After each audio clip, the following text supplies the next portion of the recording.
Titans issue 12, Tom Taylor writing with Lucas Meyer on the art. So Venedia, is that this character's name? I keep forgetting.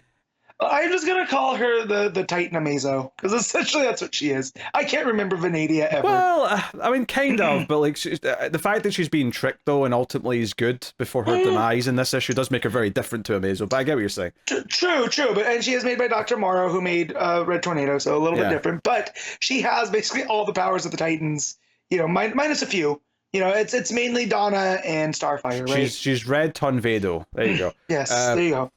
So yeah, it was a quick flashback with her and her mum, where she basically has a scratch on her face because she fought some bullies who were picking on a kid that day, and she's all excited because there's like a sort of text the Titans kind of thing going on, where you can text the Titan, and she really wants to text Donna Troy, and she does, and she does get a response back, and she's all excited, and it's just kind of reminded us, oh yeah, she admired the Titans, she really wanted to be one. They went into obviously a lot more depth to that last issue where we got the full flashback story, but this was like a nice little reminder at the start of the issue. It was a few pages, cut to her holding Donna Troy by the neck in Titans Towers, and she's beating the shit out of them. I loved the art here whenever Beast Boy changed. I thought he looked great as a raccoon. Later on, he's a bear. In fact, he's an ostrich at one point, I think. An ostrich, yeah. The Lucas Meyer drawing Gar as a bear is very much me. And Starfire's also on that page. So, again, I was being spoiled. Yeah, for sure. In this one. Yeah, all the art here is great, which is good. Because, sometimes when it's just a bunch of fighting, it can feel a bit whatever. But I think what they did here with this fight, which is really good, is not only does the art look great throughout, is that they're constantly talking about problem solving the issue and like, okay, what can we do here? So it's not just fighting for not just fighting's sake. I don't even mean that. Like, sometimes you'll just get good fighting and the only purpose of it is the fight itself. Here, there's a lot of crosstalk where like, hey, Cyborg, she's part machine, can you like hack in or something? And he tries to, and he does, and he's like, hey, she's not seeing reality as it is. She's seeing like there's like a digital like AR element on top of like our faces. She thinks we're something else, and because at one point she yells out for the Titans, and they're like, but we are the Titans. What are you talking There's about? some of that patented Taylor humor in very dark moments. Yeah, it's all very cool stuff. So and then, during the fight, we cut to Raven, who's basically. Raven is there. Raven's in the gym. Darkwing Raven is like basically arguing with her, and at one point Raven's even like, hey brother, you're in the other gem over there, like, aren't my friends going to beat up this bitch? And he's like, don't get me into this, I'm not getting into your inner monologue, I'm not taking no part of this. Trilogy is becoming one of my favorite characters just because he's so put upon. I love him referring to the two Ravens bickering as an inner monologue. I think that's actually quite funny. Yes. But yeah, basically Raven's arguing that deep down the dark version of Raven does care about the Titans, and that's why she's even like not just killing them or whatever. And Raven's like, no, I'm putting them in the place where I want them so that they'll be my servants when I take the throne, yada yada yada.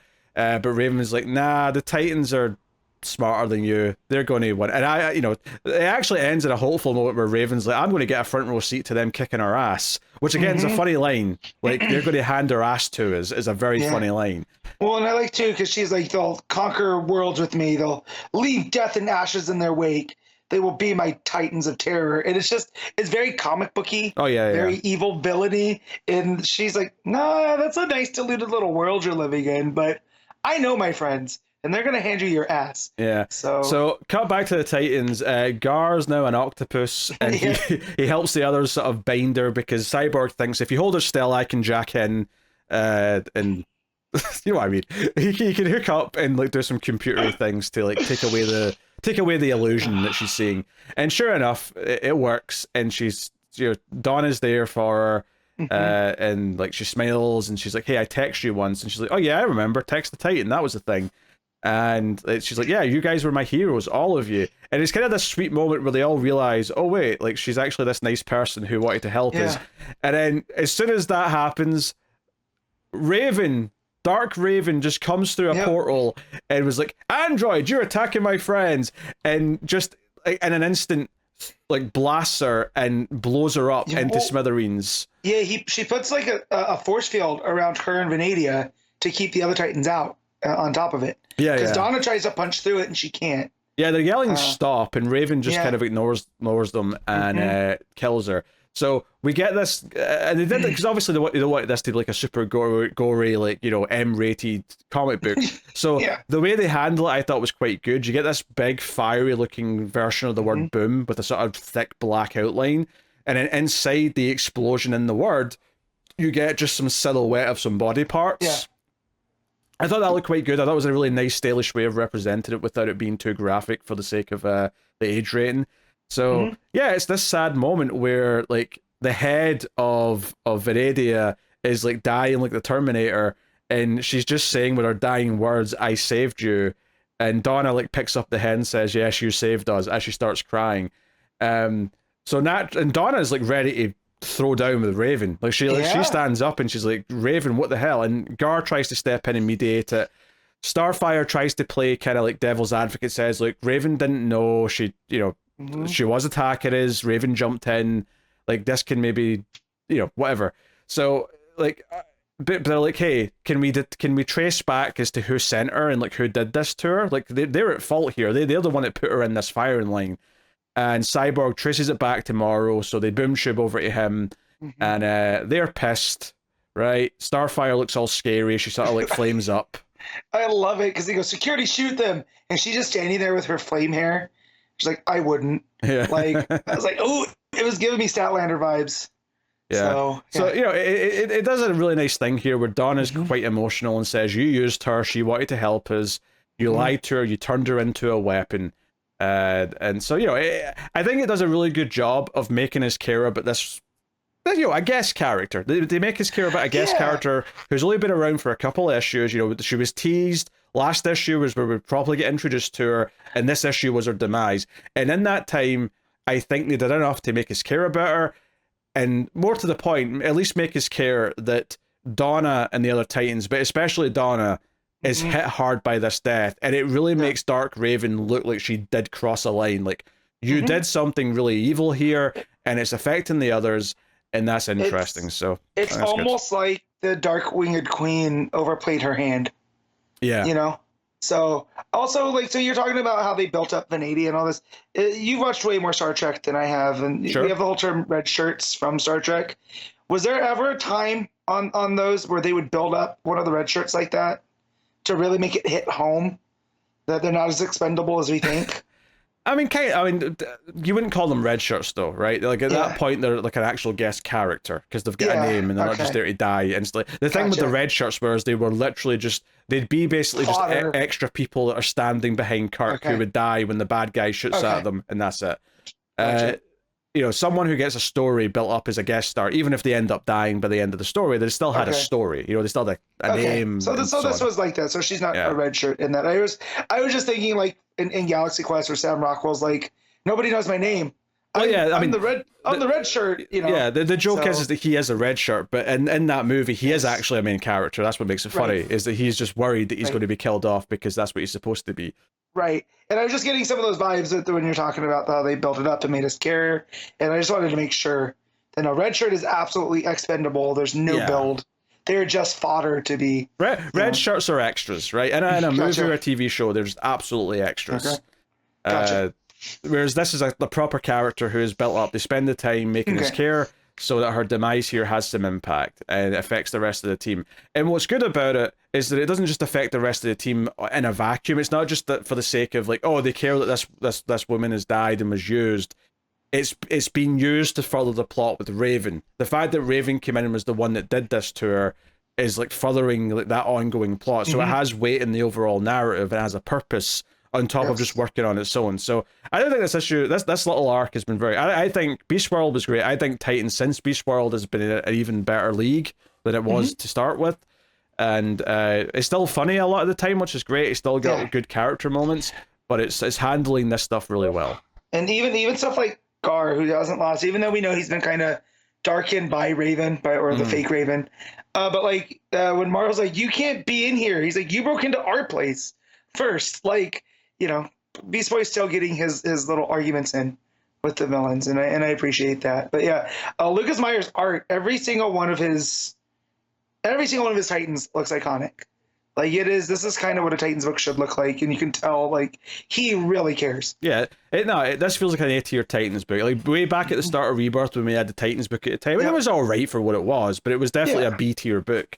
This feels like an A-tier Titans book, and like everything looks fantastic. All the characters look great in their own way, and because they all have their own, the green from Gar always stands out with the high contrast with the deep inks. Cyborg's got those steel sort of just light sort of purple hues to his steel chrome or whatever. Donna's got the deep black outfit with the stars. Starfire's obviously got the orange and purple that contrast really well together. Like everyone sticks out. And then Dick in this issue isn't even in his Nightwing outfit. He's just wearing a black Batman t-shirt with a yellow bat symbol. And honestly, it looks good. It does. Look, if I'm going to wear a Batman shirt, it's going to be that one. That one looks rad.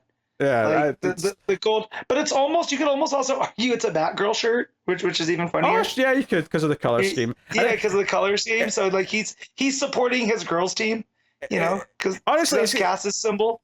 It's kind of neutral, to be honest. Like, it really just could be any Bat character. True. But when I think of the gold on the black, I think of Cassandra Cain.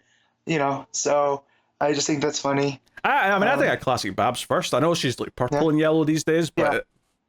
Classic Babs, well, at least one version of Classic Babs. That's true with the blue cowl, right?